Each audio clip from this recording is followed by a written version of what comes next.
we're with Wellington manager Danny Wakeling after a good start to the season, a good 0-0 draw. Danny, clean sheet, and I don't really think they caused us that many problems. You happy with the result? Very, very happy. They play a certain shape which we knew about and a certain style which we knew about. They might be disappointed they've not started the season as they probably would have expected, to be fair. They will be up there at the end of the season. They clearly will be, but on the day I thought we were the better side. What we was looking for out the game, we wanted a clean sheet because we've been a little bit fragile in pre-season when we've used all the trialists, etc. But I told everyone after the Thamesmead game and then the Croydon game, if you don't change your ways, I'm changing players. So Thursday night we had 10 fresh faces out here, and 5 of them got in the team. So there's 5 debutants out there today, and as long as you show the right attitude and application, then you're getting our side. It's as simple as that. We're not going to carry anybody, and we're not going to be whipping boys for nobody. So we took a couple of hits in pre-season just to make sure we went forward with the right people. They'll still get an opportunity, the guys that left out today. They've got a chance to respond. Well, they've got to overcome the guys that have come into the team. Simple as that. Very, very pleased with the day, though. Very, very pleased. I thought they probably edged the first half, yep. But I think we grew into the game, yep. End of the second half. I thought the second half we were the better team. I'll go straight to probably what's a key point in the game where we've had a player taken out on the edge of the box. He's gone through into the box. Now for me, that's a penalty. He started outside, finished inside. But the whole crowd here was saying that's a red card. He was through clear on goal. Yep, 100%. Do you understand why that wasn't giving us a red card? I won't overly criticise the referee, to be honest with you. I'll stay as calm as I can do, but they've got a few laws to administer on a Saturday afternoon, and that's got no interpretation, that one. That is a clear and obvious goal-scoring opportunity. It's a mandatory red card. Don't care about anything else. I'm not arguing whether it's inside or outside the box. I'm not fussed about that. He was clearing through. He pulled him 2 or 3 times. Listen, it's on video. So, do you know what went on between the ref and the linesman? Because he went and spoke to the linesman twice. It's sort of, look, I've heard different things, different opinions, so I'm not going to paraphrase anybody, but the gist of it was, first day of the season, it's like, no, mate, you're paid to do a job. Every time you go out there, just do it. Just do it. Don't want to take the gloss off the day, and I don't want to say if they'd gone down to 10 we would have won the game, nothing like that. Please do your job. You're getting paid to do your job. It's on video. You know, the guy will be probably quite embarrassed if he gets to watch it. I hope he learns from his error today, because we're all at a level where we're learning and growing, etc. Livelihoods don't necessarily depend on it, but, and I know the cliche they even out over the whole year, but do you know what? Just get it right. Something like that, just get it right. You can have interpretation on fouls, but get it right. In the game, yeah. Please get it right, yeah, please. We'll talk about theirs in the interest of fairness. I mean, I thought theirs was a little bit wider up the other end when they wanted a penalty too. Yeah, I think so. And we had a player on the cover as well. Red card as well. Yeah, well, we all do, don't we? And just, it was. Were you a little bit worried though? You've seen those kind of things given without it being as strong as the red card we wanted. It's another cliche. It's seen them given, but that's absolutely cast iron. No excuses. We brought in some players. Yes. Are you happy the way they gelled first time against a side that had a really good season at this level last year? Yeah. Canterbury are a good club, aren't they? They're very, like I said, give everyone an opportunity to show what they're about, and we took a couple of hits in terms of results, and I'll be honest with you, I stood out there for sort of 15 minutes against Thamesmead, Sporting Club Thamesmead, and I went for about 2 or 3 pens and I went for a couple of pads, trying to how can we twist this round to see if we can get the best out of A, B and C. Do you know what? Threw it on the floor and just went, he ain't doing it, he ain't doing it, he ain't doing it. He wants to put a kit on, he wants to play with him, doesn't want to play for him. Said that would be the last time we let that happen. We put them back out against Croydon with changes, and we got the similar kind of 10-12 minute spell, not having it, and we're never having it again.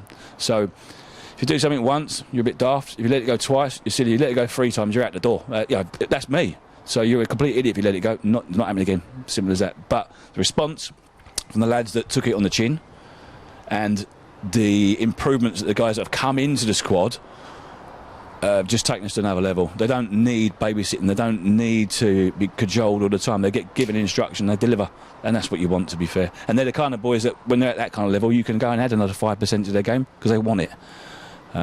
Really, really pleased. To be fair, I had all these boys earmarked to come in. You don't just go and do it randomly on a Thursday night, bringing these boys in. Gave people an opportunity.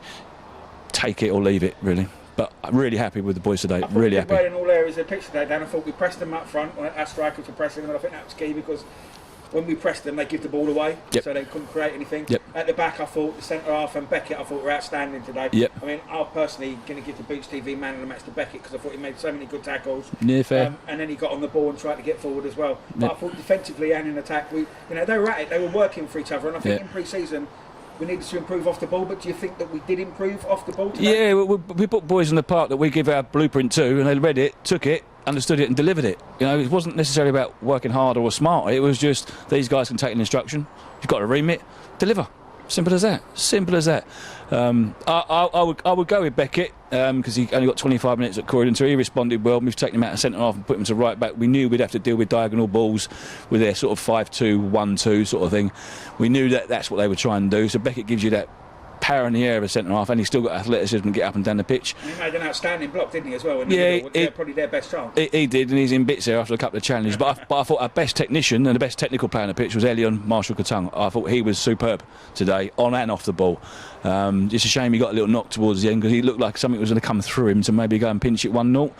But yeah, I get on the overall sort of balance. Beckett is the man of the match. Disappointed that we didn't have that tiny little bit more quality in the final third to feed off the chances that we did get. Yeah, I think without Adam O'Neill in that 10 role, who's a different player to Elion, he would have probably have sort of shifted into sort of half spaces, but played round the back of their two sitters and received it half turn, bounced to 1-2 and probably threaded the strikers in sort of 25 yards from goal rather than we were getting it and we were sort of 50 yards from goal. He would have sort of perhaps linked that a little bit better maybe because he's a more subtle player, but Elion was still as far as a technical player, he was still the best player on the pitch today. And he led the front line as well. He had the instructions for the press, when to drop off into 4-1-4-1. He led that as well, to be fair to him. So I thought he ran it from the front, and I wouldn't disagree with your opinion on What Beckett. was the message to the players at half-time, then? We said about, in order to vary our game a little bit more, we were one pass short, sort of through the lines, bouncing some 1-2s around there. Double pivot, we felt, so we could get closer to the box to slip the strikers into the half space to get shots away rather than we were sort of going up back to a fullback and then spinning it in behind a little bit. It got a little bit one-dimensional, but we knew we had another level or a gear, or we could tweak something, and we knew that with the shape we started with would counteract how they would play, and they're very good at their A game. They're very good at it, don't get me wrong, but our shape and where we pitched up our back four prevented any carnage whatsoever.